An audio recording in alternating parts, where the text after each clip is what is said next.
Hello, everybody, and welcome back to the PFN Scouting Podcast. I am your host, Dalton Miller, joined, as always, by my co-host, Ian Cummings. Week 2 of college football season is over with.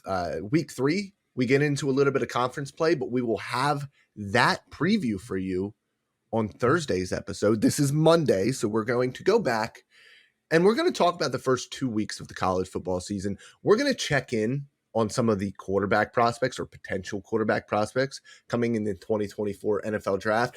And then we're going to get into a few of the bigger matchups from Saturday, Friday that we want to talk about as well. But as always, Ian, I got to ask, how are you doing today? I'm doing all right. I would have been doing good, but I played Brian actually in the first week of our PFN Fantasy Football League, and man, it was close. Was it GG, Brian, good game. You got me this time. But man, I almost made a comeback. 20 Pollard gave me a late buzz, but I had Puka Nacua on my bench. I added him really late in the week, and I benched him for Sky Moore, man. Oh God, I'm never gonna get over that. That's missed points left on the table. But congratulations, Brian. It was hard fought. You got it. So shout out to Brian as he's editing this. But yeah, aside from that, man, it's been good. College football, the first 2 weeks been very eventful, action-packed, and one thing that we're going to try and do this cycle in particular, right? You always want to follow the quarterbacks. That's always the most notable position, but this year in particular, man, we've talked about it numerous times on the podcast. The depth, the volume, the talent at the top.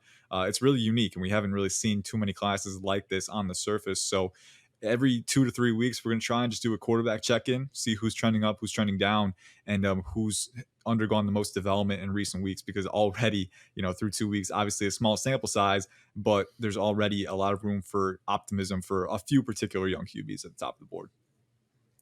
Yeah, and I mean, we might as well just get these two out of the way. Drake Maye, Caleb Williams, 2 weeks in a row. These dudes just go out and do otherworldly things on a football field. Obviously, Drake Maye had a couple of interceptions in the first week of the season, but dude is an absolute playmaker. You wrote up that game afterwards for your prospect highlight, and I mean, the stuff that he is doing with his arms. So he's really, I think, doing a lot of what we always wanted to see from CJ Stroud. In that ability to make plays out of structure and be a little bit better at it, because Maye had obviously tried that last year. He is a playmaker, but there was a lot of inconsistencies in his ability when he got outside of the pocket. And that's just kind of the step up that Caleb Williams had on him. You're seeing that pocket ability that Drake Maye has, but now you are starting to see a little bit more of the otherworldly playmaking ability outside of structure as well.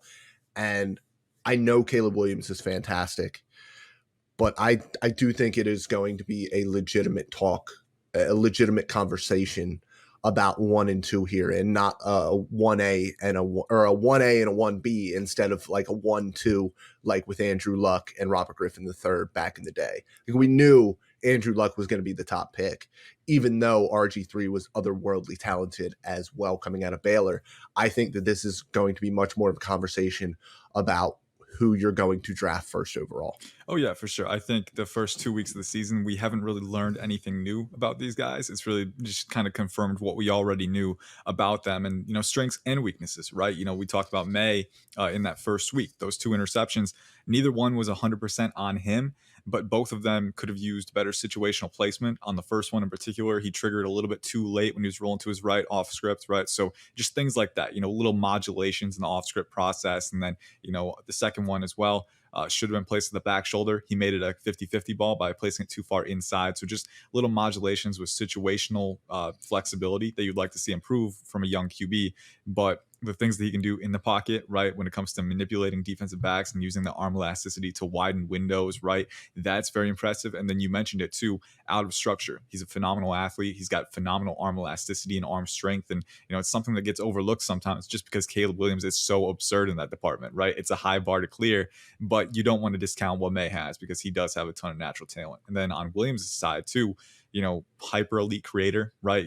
I think some of the knocks that we saw in the summer have kind of reared their head up again. There are times where he will overlook short targets, try and go for the big play, just continue to improve at taking what the defense gives you, right? I think we can still see improvement in that aspect, but there's no replacement for hyper elite creative capacity, and that's what Caleb Williams has, and that's why there's a good chance still that he could be the number one pick over Maye. I think it's either one of those two, but my stance, and I think your stance as well, was that it was a toss-up heading into the season, QB1A, QB1B, and I think you're right. I don't think anything has changed in that regard.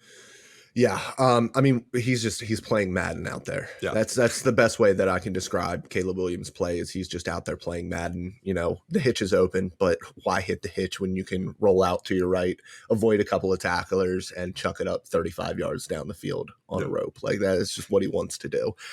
Shedeur Sanders, that's the next one we got to talk about. He might not be number 3 on our list right now of the top 10 quarterbacks or potential quarterbacks in the NFL draft, but nobody has more hype, and this might be including Drake Maye and Caleb Williams, than Shedeur Sanders, who has put up absolutely asinine numbers in the first 2 weeks of the college football season. Listen, him and Travis Hunter, both, these weren't low-level recruits that had to go to an HBCU because there were no bigger options. They went there because of Deion, and now they are at Colorado as high-end prospects. I mean, Travis Hunter was the best prospect in the country. And now you're seeing that rear its head in the Pac-12. And, I mean, they dismantled Nebraska. They beat the crap out of TCU. Like, this might legitimately be a pretty good football team, and that's something that I don't think many of us thought would be the case. I mean, I think a lot of us thought 3-4 wins for the entire season. Well, they have 2 in the first 2 weeks, and it looks like this offense is going to be able to move the ball consistently because of what Sanders is able to do as a passer. I mean, he doesn't just look like a great athlete who can throw the football. He looks like a legitimate passer back there, and that's something that, for a young kid like him, is really, really big. I'm very excited to get deeper into his tape as the Pac-12 season unfolds. Yeah, I am extremely excited to run his grade, right? Because I think when you have a young QB who you can tell, right? Like, we put numerical grades on categories like pocket presence and mechanics and accuracy and things like that, right? But you can tell when a quarterback operationally just has a greater feel for it. Is just more naturally inclined for things like pocket management, the internal clock, right? The situational mobility in the pocket, placement, right?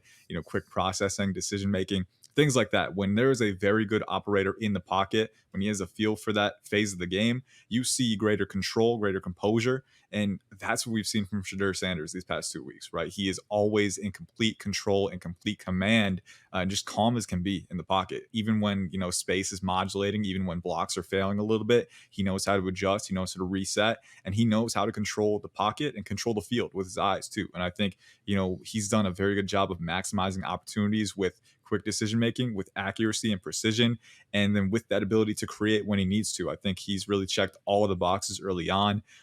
Is the creation capacity elite?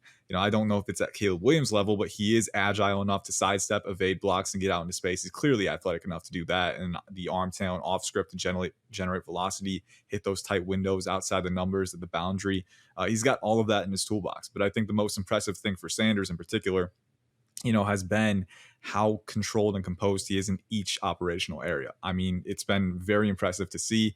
And I think he and Hunter are definitely the engine for this offense right now. I think you look at the roster top to bottom, it's not a bad roster by any means, but that star combination is really what's elevated them the past 2 weeks. And I'm really intrigued to see, because we've got a ton of really exciting Pac-12 matchups on deck for that team. And it's going to be fun to see how they stack up, because Shedeur Sanders, in my opinion, the way that he, not just the talent, like you said, but the way that he plays quarterback is very translatable for college production and for that NFL transition, because he's just calm, composed, in control, in command.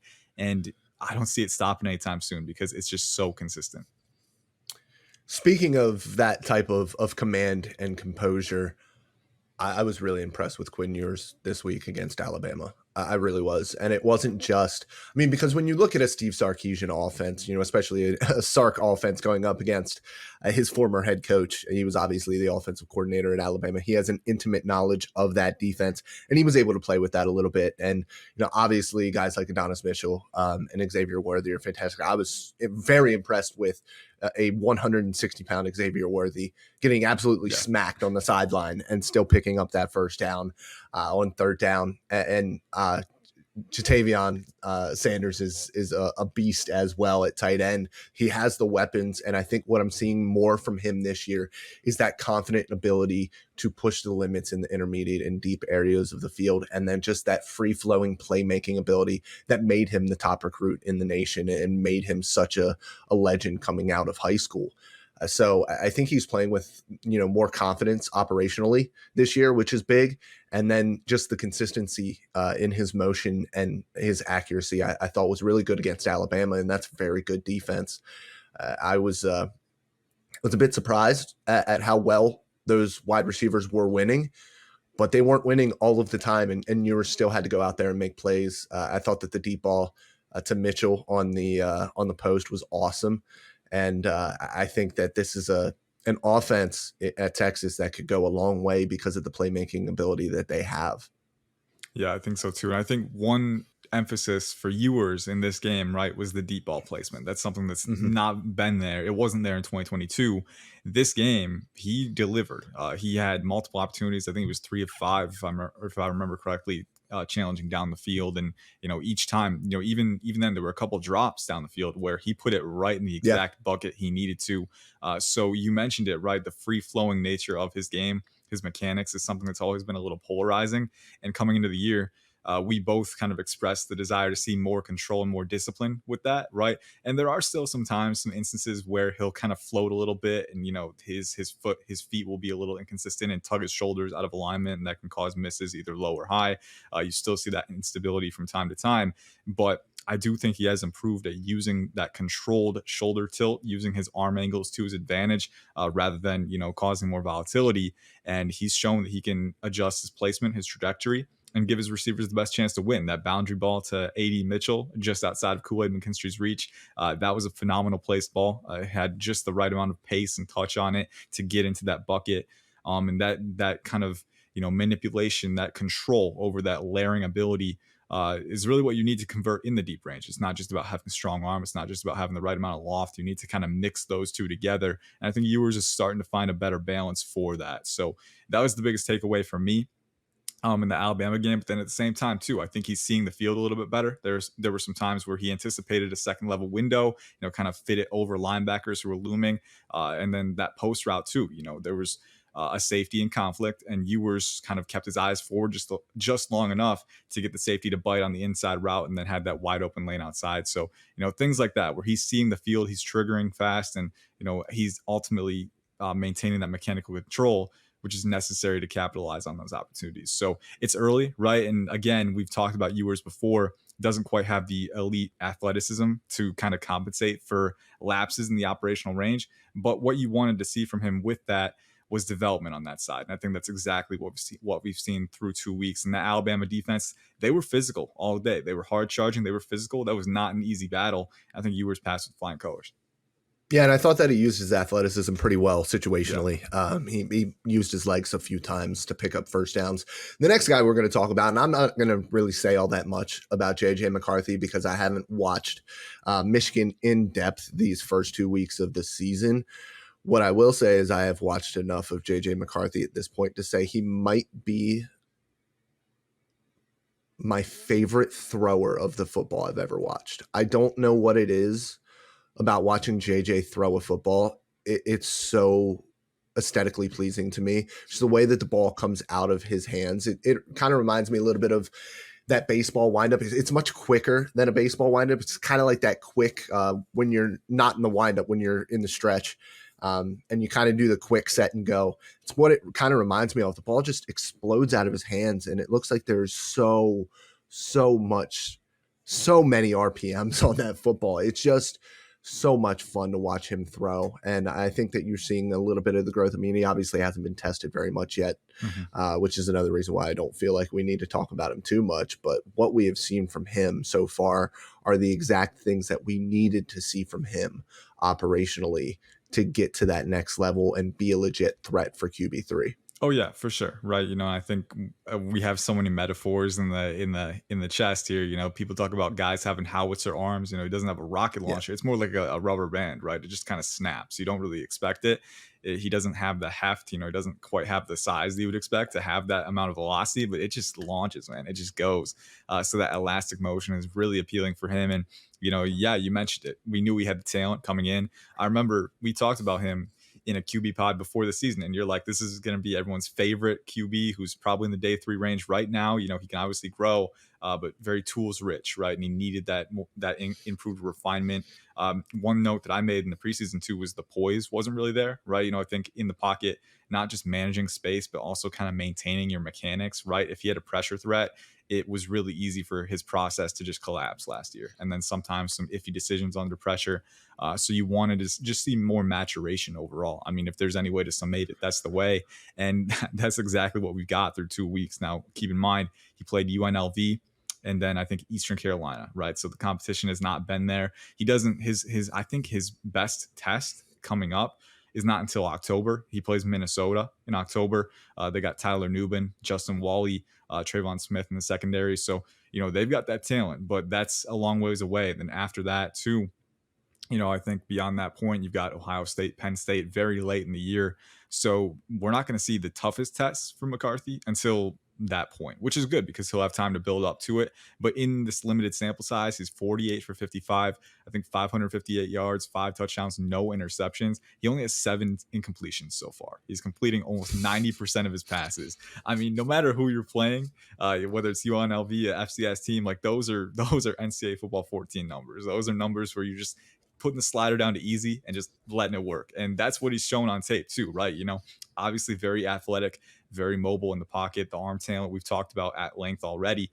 But this year too, he's very disciplined as a pocket navigator. You're seeing him slide away from pressure, slide with protections, as he's surveying the field. He's very in sync right now. And then there's times where, he'll have a corner route with a flat underneath, and he'll manipulate the flat defender into going for the underneath route with his eyes, or a pump fake too, and then just trigger on that corner route to the end zone.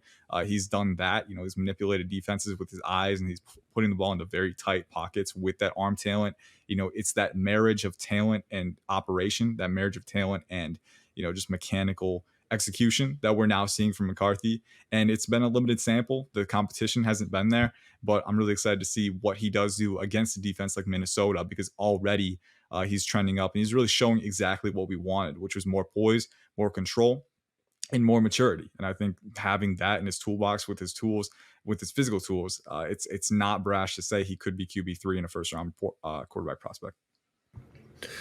Yeah, and moving on, another guy who I kind of got a first look at this weekend after missing him in week 1 is Jalen Daniels. That game against Illinois, it was a lot of fun to watch. Obviously, the throw rolling away to his right and throwing it down the field is going to be the one that everybody talks about. But that type of athleticism, that type of, like you like to say, arm elasticity, to be able to make that throw the way that he did is incredibly difficult. It was a lot of fun to watch him kind of beat up on this Illinois defensive backfield, mostly down the field. I mean, he did a lot of pushing the ball down the field in that game. It was a very entertaining Friday night football game to watch. Yeah, he's a fun quarterback, man. He's been one of my favorites for most of this cycle here, right? He was one of the more efficient passers in the league last year, and then having a test against Illinois. That defense is it's not a bad unit at all. It's one of the better units in college football, and the future NFL talent that's there, right? You've got Jerzon Newton, Keith Randolph Jr. on the defensive line. You've got Tavion Nicholson, a guy that we're both fans of in the secondary. And then they always have players rotating in at safety who can be contributors. And we've already seen those guys make plays.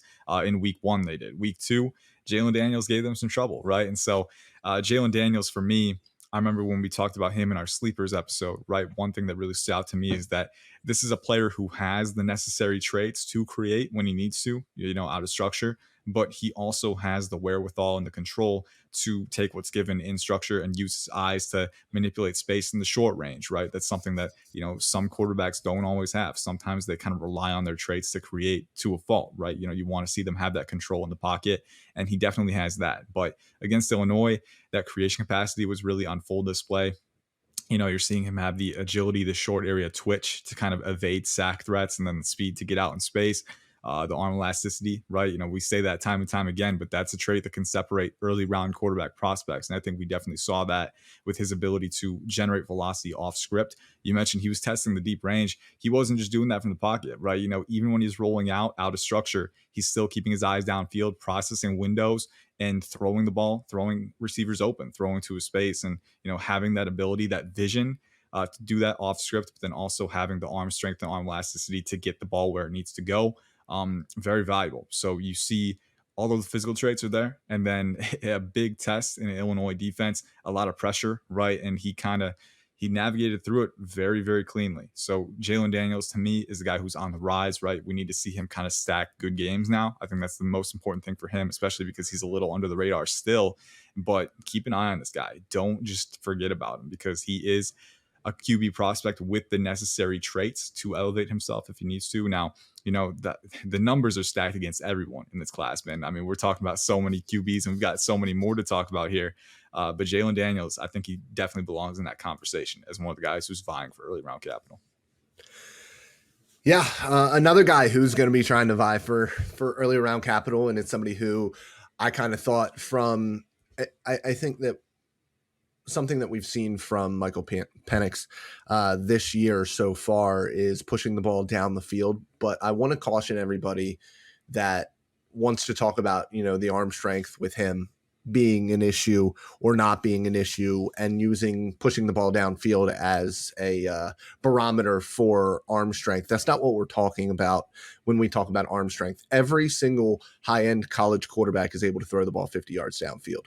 It might take a lot for Tua Tagovailoa to throw the ball 60 yards downfield, but Tua has one of the weaker arms in the NFL, and he is still able to push the ball 60 yards downfield. Now, it might be behind Tyreek Hill because he runs a 4.2, but it is going to get there. And that's the thing that we need to understand when it comes to Penix is he's not throwing with outrageous velocity down the field on these deep balls. His ball placement down the field has been outrageous. It has been so good. And I think that is one thing that you can hold your hat on, and explosive plays being so important at the NFL level. I think that is something that he can look at his film, and evaluators can look at his film and say, hey, this dude is going to put the ball in the correct spot for where it needs to be down the field. I think when you look at the operational side of things, I loved that part of his game last year. I thought that, being a fifth, or is he a 6th-year guy now? No, he's 5th year, right? I think he's a 5th-year guy. Yeah, he's up there. But being an experienced starter at the college level, I think is huge for a lot of these guys on this list. And I think that right away, you're looking at somebody who is probably like a Teddy Bridgewater. Maybe he's got a little bit more playmaking ability than Teddy ever had, but that's kind of what you're looking at. And you just have to ask yourself, at the end of the day, is that going to be enough for your football team? And I think if you get the right supporting cast around him at the NFL level, I think that he's somebody who could have success. I don't think he's going to be somebody who you're eventually going to pay $50+ million to. I don't think that he has those type of high-end traits to get you there. And that's just kind of what I've seen so far. I just wanted to caution people about the velocity versus pushing the ball downfield debate. Yeah, the biggest question for me, in my opinion, for Penix is always going to be the medicals, right? He's got multiple season-ending injuries on his history, so teams are going to do their due diligence in a stacked QB class like this one. That could be a factor that kind of serves as the tiebreaker for him and a few other guys, and maybe pushes him down to mid to late day 2. I mean, we'll see where it settles out, but I'm a big fan of Penix, and I think he's only shown reasons to be confident in him so far this year. Now, obviously, he's got Roma Duns, he's got Jalen McMillan, he's got Jalen Polk, who's also very underrated in that receiving core. So that is a stacked offense, and they've played like it for sure. But Penix is the engineer behind their success, and it's really that ability to see those windows downfield. The field vision to all 3 levels is very impressive with him, and I think that's one thing that's valuable for the NFL projection, is that he definitely has the arm to push the ball into those tight spots, but he also knows what he's seeing. He sees things quickly, and he's a good pocket operator who can take advantage of those opportunities, right? I think his lower body mechanics can still be a little cleaner at times, right? And the athleticism, he's a good athlete, but a little stiff with those hips. But then you look at the arm talent, you look at the processing ability. This is a guy who, if he did make it to that mid to late day two range, I would be swiping him up because if he enters the game, he's got all the traits that you need to produce, and then the competitive toughness on top of that too. I mean, he's a tough guy, both as a runner and a pocket operator. The poise is very impressive. So the injuries are the biggest thing for me. The well-rounded profile is very appealing. The arm strength is definitely good enough for me to potentially field starting reps at the NFL level. The injury is going to cause some volatility with his projection, but one of the safer passers if you can get past that. And I think the other thing that we have to talk about when it comes to the injury side of things is the flip side of this. If you draft him on day two and you have an entrenched starter, maybe they're a veteran, but in a league that is going more towards mobility at the quarterback position, going more towards QB runs, you might see an uptick in quarterback injuries over the next few seasons. Mm-hmm. So I think having a guy with that type of college experience, somebody who can step in and I think play right away at the NFL level, even if it's not ever going to be at a super high level, to have that level of backup is incredibly important in the modern NFL. So I think that even if you're drafting him to be a backup, I'm not going to necessarily say no to a guy late on day two or early on day three, just because I have other positions that I need to fill. I can fill those other positions in free agency. I can fill them, later in the draft by trying to steal a guy who falls a little bit further than we thought that he should. But quarterback play is so integral to success at the NFL level that having a guy on the back end like Penix to come in if you need him, I think would be huge. Now, Bo Nix, a little bit of a comeback against Texas Tech. That's the type of stuff that I wanted to see from Bo Nix, going and taking over a game late, getting those come from behind wins, seeing how he is able to handle adversity. Because I think the biggest issue that I had with him at Auburn was when things were collapsing around him, he folded. And you're not seeing that anymore. It appears more confident in the pocket. And there's a lot with that Oregon offense that can make you more confident in the pocket than at Auburn. But I do really enjoy what I'm seeing from Bo Nix so far this season. The traits have always been there. I don't know if he's necessarily helped his stock yet this year in the way that others have, but he was also one of the guys that we liked the most throughout the summer. Mm-hmm. So it's going to be a little bit tougher for him to raise his stock from the level that he was already at, if that makes sense. Oh yeah, for sure. Nix was one of those guys who you mentioned it, we already liked coming because he already raised his stock last year, right? Mm-hmm. He was entering the year, he was very uncertain, but he played like a first rounder in 2022. Now all that's left for him is to kind of maintain that trajectory. And I think he's definitely done that. I think he kind of falls into the category of Caleb Williams and Drake Maye, not from a ranking standpoint. Those two are separate at the top, but from the outlook so far in 2023, right? Through 2 weeks, he's done exactly what we expected him to do. He hasn't been perfect, but the athleticism, the high level creation capacity is there. And then you mentioned it too, in high pressure situations, that can be, it wasn't that he folded all the time, but like the volatility that his play style brings, right? It really contributed. Sometimes it created bad plays for the offense at Auburn, right? But at Oregon, he's been a lot more controlled and disciplined with that high level creation ability, and it's yielded results for his team. So I think, having that, again, we use a lot of the same words for a lot of these guys because we're looking for similar things, but that maturity, right? To kind of complement his playmaking ability, it's definitely there still. The accuracy is still there. The precision, the really smooth, natural mechanics, both in structure and off platform. I think Nix is kind of in the same category as Jordan Travis, who we're going to talk about a little bit now, where, high level athlete. Nix's arm is probably stronger, but both guys really took the leaps they needed to take in 2022. And so far in 2023, they've shown a lot of good things to mirror that. Yeah, you were talking about the maturity when it comes to Bo Nix, and I think that you're still trying to see that maturity with Jordan Travis. It's a little bit different because obviously playing LSU, you're playing a top 5, top 10 team in the country, and you're going to get pressured a little bit more. I thought early in that game against LSU, there was a little bit of panic under pressure. Wanted to see a little bit more poise in the pocket. He obviously, again, another guy that has fantastic creation ability, and he's shown that ability against LSU. They obviously won that football game And I think that the thing that I liked most about Travis in that week 1 matchup is that even though things went pretty poorly for him at the beginning, it didn't affect the rest of the game, and he improved as the game went on.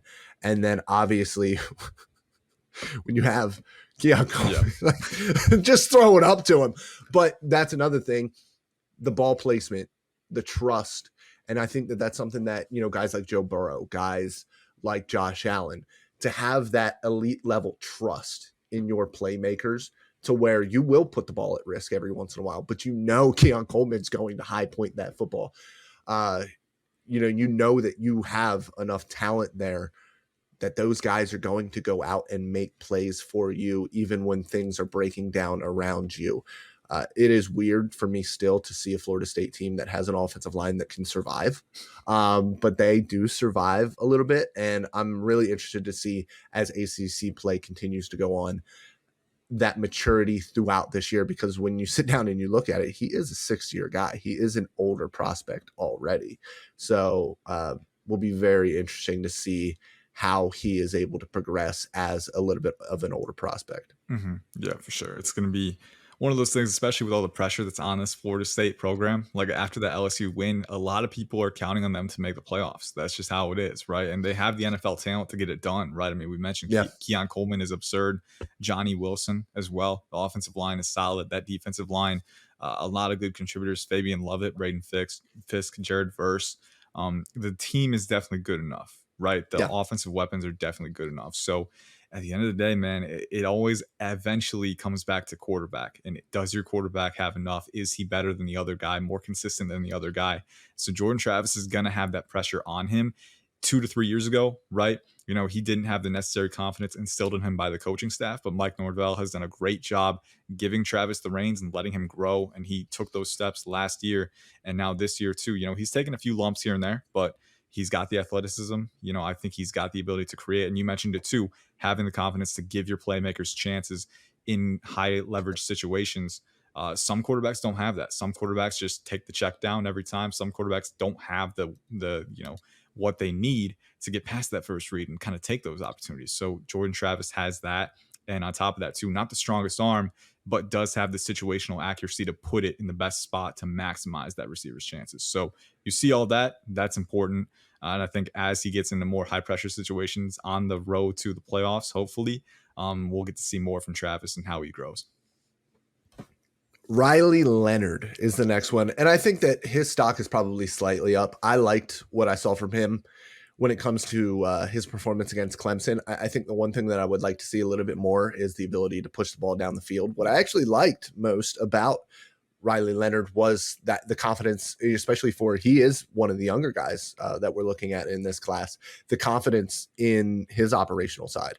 I think that he did a very good job against Clemson's zone coverages of finding the open man, or not finding him, but knowing where that open man was going to be based on the coverage and making that decision before he was coming out of his break. I thought I saw a little bit of anticipation from his game. I think that overall his natural accuracy, especially in the shorter areas of the field, is quite good. I know that there was a lot of talk in that first game about his downfield passing and his desire to improve that. I think that that's something that you actually liked from him last year, if I'm not mistaken, his deep ball passing. Yeah, the flashes were really good. Again, I think the consistency can still be there a little bit, but when he's on, when he's dialed in, like it's fun to watch. Mm-hmm. And he's obviously got enough arm as well. He's got that type of athleticism that you need from a modern quarterback prospect. So going to be really excited. Again, the ACC looks pretty good overall. He's already played one of his tougher opponents. We saw that game. It'll be fun to watch for the rest of the season at Duke, because I think when you look at the team overall, he doesn't have the type of weapons that these other guys do. So if he's able to keep up in the ACC with what I deem to be lesser weapons, it'll be a really fun debate to have at the end of the year. Mm-hmm. And I think, we can expect an uptick with the weapons. I think that was a rough game for them overall. I think that Clemson defense maybe shell shocked them a little bit early on. They play with a lot of physicality. They've got a lot of talent. So, they've got guys like Jalen Calhoun, Jordan Moore, who have the necessary talent to separate and make tough catches. We've seen it from them before. So I'm hoping as they get a rhythm, Riley Leonard will get a bit more help because they weren't separating a ton. There were a few drops here and there. So, I think overall, not a great game to evaluate him as a passer in a vacuum because of that. But you mentioned it. I mean, the anticipation is there. I want to see the mechanics keep improving a little bit more, but he's, trending up. He's a young QB. And then the athleticism too. He doesn't always look super athletic, but then you see him creating separation, using one cut agility to just, juke a defender out of his shoes, right? And then have the speed to kind of create space when he's attacking vertically. For his size, he's a phenomenal runner, phenomenal creation threat. And I think looking at that and how it impacts the modern game, something that will elevate Riley Leonard. So a young QB who's on the rise and has the athleticism, the toughness, and the flashes of anticipation to, kind of support that ascent. So again, excited to see what he does. The ACC is not a super easy conference this year, and there will be more tests down the road. Spencer Rattler. I think when you look at him, maybe his stock isn't down, but his stock might have been the highest after last year because of the intrigue. I think when you look at his game, I actually have seen more confidence in his decision making and the ability to get the ball out of his hands quickly. But I think the biggest thing that I've seen with him is that he just has no time to operate. That offensive line is a travesty, or it has been the first 2 weeks of the season. So I think looking at his game, especially in that week 1 game against UNC, I liked what I saw from him individually, independently. But outside of that, you can only make so many plays. You can only make so many throws if you are getting absolutely obliterated every other time you drop back. So I think that it's going to be tough to see him really elevate his status much this year unless teams do really love to see the toughness and see that mental growth and the toughness mentally that it takes to take those hits and keep getting up, especially against what is going to be some stiff competition in the SEC with those defenses. So I think that it's going to be tough for Spencer Rattler this year, but I have personally liked what I've seen so far from him. Yeah, and I think, one thing is that evaluators, when they're watching the tape, like they can pick up on that context. When there's an offensive line that's not helping out a quarterback a ton, right? They pick up on that. So I think, it's going to be something that you're going to want to recontextualize after getting the full story on Spencer Rattler, right? This is why he wasn't as efficient in some phases, but so far this year, it looks like the turnover worthy plays have been down, right? He's been much more efficient out of struck in the pocket, right? So things that you want to see improving. But we discussed a few times this summer, he's got the arm talent, former highly touted recruit. He's always had that ability to him. So it's just a matter of hoping he can kind of sustain that growth from the tail end of last year. And so far he's done that even in adverse conditions, which is impressive. So another guy to not forget. One guy on our list who is stock down right now, Nebraska quarterback Jeff Sims. This is the guy we were talking about a few times preseason as a guy who had the necessary athletic talent at 6'4", 220, very crisp, compact release. A lot of the good things that we mentioned in the preseason were physical talent categories, right? Athletic, really good arm. So far at Nebraska, it's been rocky through those 2 games. Right now, we'll see if he can get an opportunity to kind of sustain some growth later on. But operationally, man, it's been kind of sloppy. Honestly, that's the word that comes to mind. A lot of botched exchanges. Even ahead of the throwing phase. Even before you get into that drop. A lot of botched exchanges, fumbled snaps, things like that. Just things where things aren't in sync like they should be. And then when he's a thrower, we're not seeing a ton. Passes initial read, right? A lot of schemed plays for him, right? So, we haven't seen a lot of that development that we've been hoping for past that foundation, right? So there's still time, obviously, but also we know that college QBs have a short leash sometimes. So I don't know how much longer he has to sustain this inconsistent play before he is benched for another passer. I don't know if it's happened yet, but a guy who definitely still has work to do for sure. And it goes to show, physical tools matter. They separate the early round prospects from the late round prospects, but you can't only have that. Right now, I think Jeff Sims definitely has the physical talent, but we still need to see a lot more on the operational side. Yeah, so we got to get out of here very soon. But general scouting thoughts on Texas, Alabama, or some of the bigger games in college football this week. Just rattle them off real quick. I'll rattle mine off and we'll get out of here. Texas, Alabama, A.D. Mitchell is very good. I think very complete receiver for his size. On the Alabama side, Malachi Moore. We don't always hear a ton about him, but I thought he had some really nice hits coming downhill. I think he was the guy who kind of raised some eyebrows with that play. So that was a fun game. I'm trying to think of any more. Those are the first two that come to mind for me. We haven't had a ton of crazy matchups so far. We're going to get more in week 4. I think week 3 is a little bit down, but week 4 is going to have a ton of great matchups. So, but Texas, Alabama, those were 2 players who stood out to me. Yeah, for me in Texas, Alabama, and I'll just get it going here. Like I said, Jatavion Sanders. That size, that speed, that dude can move. It is a lot of fun. I don't know how great of a blocker he is. He didn't seem particularly interested in it on the outside some of those times, but that's something that we can improve. Get the guy the ball. He can make plays. On the defensive side of the ball, this is in a little bit of a negative light. I thought that, why can't I think of his name? Terrion Arnold, the cornerback from Alabama. We always rank these guys highly at the beginning of the season. A lot of the times, one of those guys this year, Kool-Aid, will continue to be a highly touted recruit. I think Terrion Arnold is going the other way right now. I thought that he had a lot of trouble against his Texas offense, and so a little bit of a negative to end the podcast. But week 3 is coming up. We are going to preview week 3 in the prospect matchups on Thursday. Make sure that you guys are liking us on Facebook or following us on YouTube, subscribing to us on YouTube. Make sure that you guys are commenting on our YouTube videos. Make sure that you guys are giving us 5-star reviews wherever you get your podcasts. And make sure that you guys are downloading those podcasts as well. It means a ton to us. Give us those 5-star reviews. Make fun of my floral pink shirt. And always remember, guys, that I love you. Goodbye.